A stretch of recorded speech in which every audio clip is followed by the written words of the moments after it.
Hello everybody, welcome to That's Football. Is the Premier League title race back on? Are Liverpool bottling a lead and could Arsenal steal it from them in May? Lots to discuss. Also the demolition of Manchester City. What's next for them? They just look very ordinary, don't they?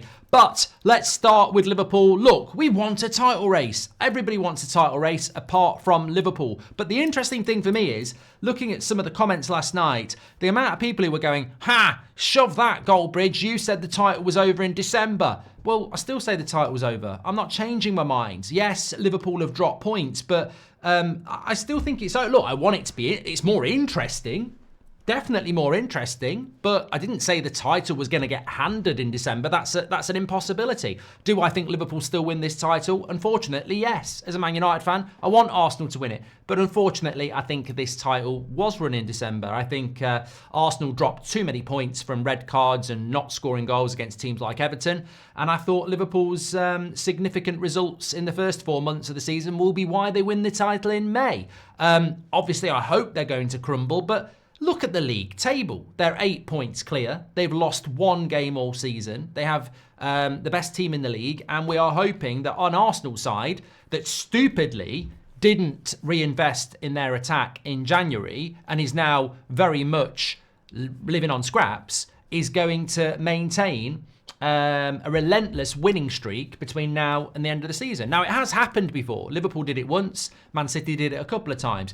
If Arsenal can go and win 10 games in a row, then I think pressure will be put onto Liverpool. However, I don't think they're bottling it.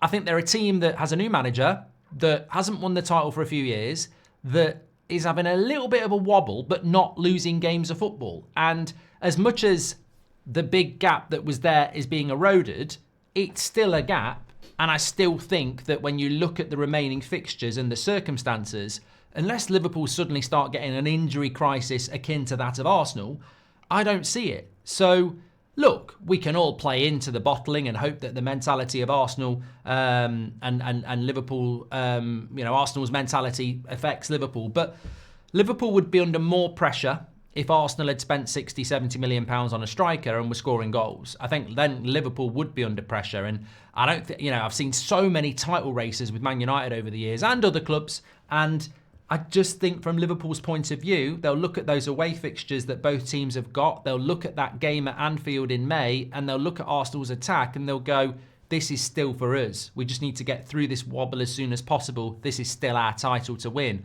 However, if there was a Sesko or a Watkins up front for Arsenal scoring goals like there should be, I think Liverpool might be a little bit nervous, and you can put pressure on teams. I remember Man United hunting Newcastle down, a 12-point gap, and we hunted them down relentlessly, and they bottled it because the pressure was too much and it was getting in their head. I don't know that Arsenal can put that pressure onto Liverpool because they're under pressure themselves to score goals without Saka, Martinelli, Havertz and Jesus. So, yeah, look, I'm still very much think this is won. And as I said, to those people saying you said it was over, I mean, I still think it's over. It might be more interesting, but I still think ultimately Liverpool will be holding that that title. I mean, looking at the remaining fixtures, by the way, 8-point gap at the moment. Arsenal have got a game in hand. Let's assume Arsenal win that game in hand. It's a 5-point gap. I look at that 5-point gap. Liverpool are going to have the better goal difference. Can't see Arsenal turning that around with their attack. So it's a 5-point gap.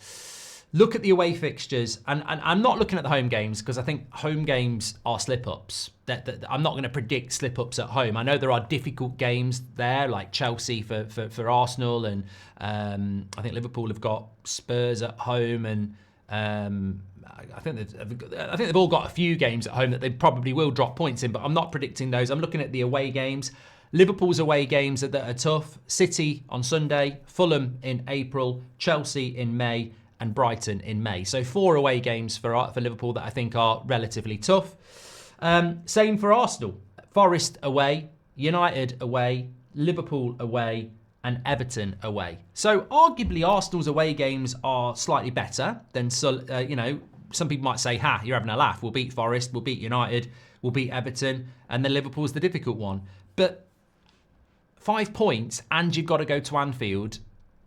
I don't see Arsenal winning at Anfield. I really don't. I think Liverpool are better than Arsenal, and I also think Anfield, when it wants to be, is a cauldron. And I think, in some ways, it might not be bad for Liverpool to be, considering they've got Brighton away, second last game of the season, it might not be a bad thing if Arsenal are a couple of points behind Liverpool, because then Liverpool would need to win, and then that Anfield crowd would be massively, massively up for it. So I don't see it. I don't see it. I think a lot more's got to go wrong. And I think it will. I think when you look at the fixtures they've got, they're about equal, apart from the Arsenal trip to Liverpool. So a 5-point gap, presuming Arsenal win their game in hand, and very similar run-ins, and Arsenal have got to go to Liverpool. I think that's significant. And goal difference in Liverpool's favour. I think it's significant. But look, give me your thoughts. I'm just happy we've got a little bit of a title race, because I think a few weeks ago I didn't think that was possible. And yeah, look, I think that Tarkowski goal last week was massive. I think the Villa draw is not that bad. But if Liverpool go and win at Man City on Sunday, which I don't think they will, by the way, that changes everything, whatever. Arsenal need Man City to win that game, really. They really, really do. Talking about Man City, demolition by Real Madrid last night. What comes next for Man City? Well, for the first time in, I think it's 8 years, Man City might finish the season without a trophy. They've only got the FA Cup left. Obviously not going to win the league, out of the Champions League, out of the Carabao Cup, so they've only got the FA Cup left. I mean, it's within the realms of possibilities that they would win that.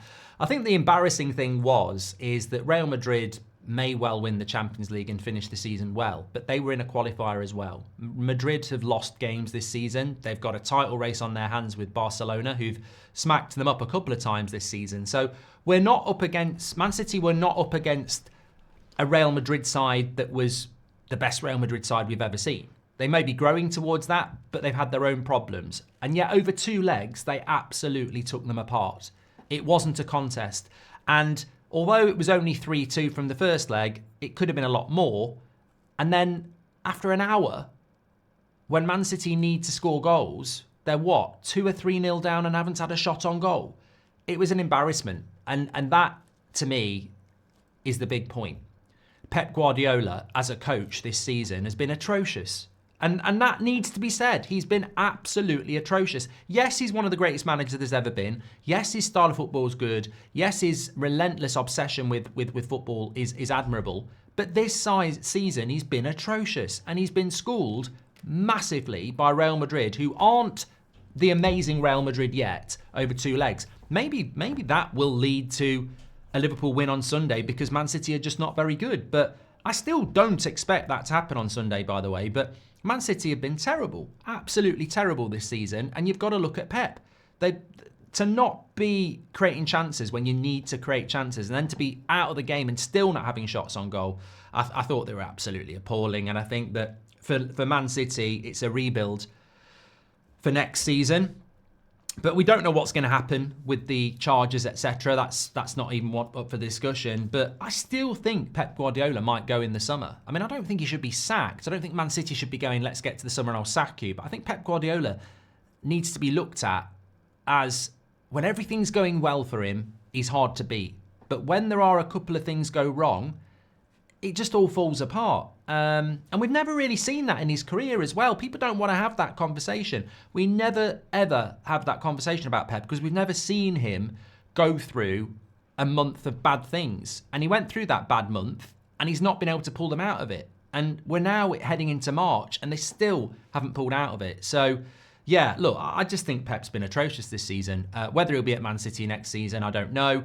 If they don't get charged and Pep's still here and they spend a load of money again, I'm sure they'll be back again. But everything will be in his favour again then, won't it? But this season, I think we've seen that when a couple of things go wrong, they can't deal with it. And yet Arteta has lost Odegaard for half a season, Saka for half a season. They're still in a title race. So I'm not saying Arteta's better than Pep. I'm just saying that Pep can't deal with losing Rodri. He struggled with it.